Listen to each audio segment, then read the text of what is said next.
ಈ ಕ್ರೀಡೆಯಲ್ಲಿ ಬೆಳಗ್ಗೆ ಒಂದು ಅಟ್ಲೀಸ್ಟ್ ಆಗಿನ ನಾವು ಹಿಂದಿನ ಕಾಲಕ್ಕೆ ಹೋದಾಗ, ಈಗೇನೋ ಒಂದು 20-30 ವರ್ಷಗಳ ಹಿಂದೆ ಹೋದಾಗ ಮಿನಿಮಮ್ ಏನಿಲ್ಲ ಅಂದ್ರೂ ಆಚೆ ಈ ನಮ್ಮ ಮಕ್ಕಳಾಗ್ಬೋದು, ಕಾಲೇಜಿಗೆ ಹೋಗುವಂಥ ಹುಡುಗರಾಗ್ಬೋದು, ಕಾಲೇಜಿಂದ ಬಂದ ತಕ್ಷಣ ಒಂದು ಸಾಯಂಕಾಲ ಒಂದು 5 ಗಂಟೆಯಿಂದ ಒಂದು 7 ಗಂಟೆವರೆಗೂ ಎಲ್ಲ ಸೇರ್ತಾಯಿದ್ರು.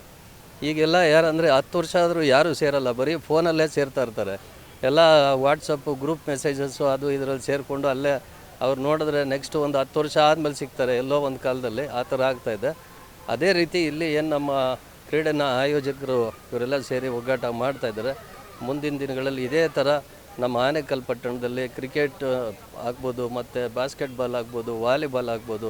ತಂಡದ ಹೆಸರಾಗಿಟ್ಕೊಂಡು ಈ ಫೀಲ್ಡ್ನ ಉಳಿಸ್ಬೇಕು, ಬೇರೆಯವ್ರಿಗೆ ಮಾರ್ಗದರ್ಶನವಾಗಬೇಕು, ಮುಂದಿನ ಪೀಳಿಗೆಯಲ್ಲಿ SP ಫೀಲ್ಡು ಇದೇ ರೀತಿ ಇರಬೇಕು ಅಂತ ಅವರು ಭಾವಿಸಿ ಆ ತಂಡಕ್ಕೆ ಬೇರೆ ಎಷ್ಟೇ ಹೆಸರುಗಳಿದ್ರೂ SP ಕ್ರೀಡಾಂಗಣ, SP tournament, SP Anekal trophy ಅಂತ ಈ ಥರ ನಡೆಸ್ತಾ ಇರೋದ್ರಿಂದ ಅವರಿಗೆ ಆ ತಂಡ ನನ್ನ ವೈಯಕ್ತಿಕ ಮತ್ತು ಎಲ್ಲ ಆನೇಕಲ್ ತಾಲೂಕಿನ ಜನತೆಯ ಪರವಾಗಿ ಅವರಿಗೆ ಧನ್ಯವಾದಗಳನ್ನ ಅರ್ಪಿಸ್ತಾ ಇದ್ದೀನಿ.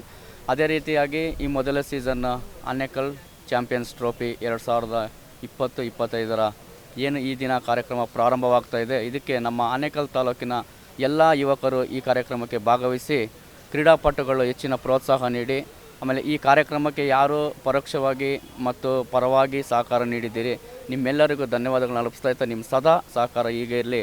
ಯುವಕರು ಕ್ರೀಡೆಗಳಲ್ಲಿ ಮುನ್ನುಗ್ಗಲಿ, ಮುಂದಿನ ಜೀವನಕ್ಕೆ ಮಾರ್ಗದರ್ಶಕರಾಗಲಿ, ಅವ್ರ ಜೀವನ ಕ್ರೀಡೆಗಳಲ್ಲಿ ಪಾಲ್ಗೊಳ್ಳಿ ಅಂತ ದೇವರಲ್ಲಿ ಪ್ರಾರ್ಥನೆ ಮಾಡುತ್ತಾ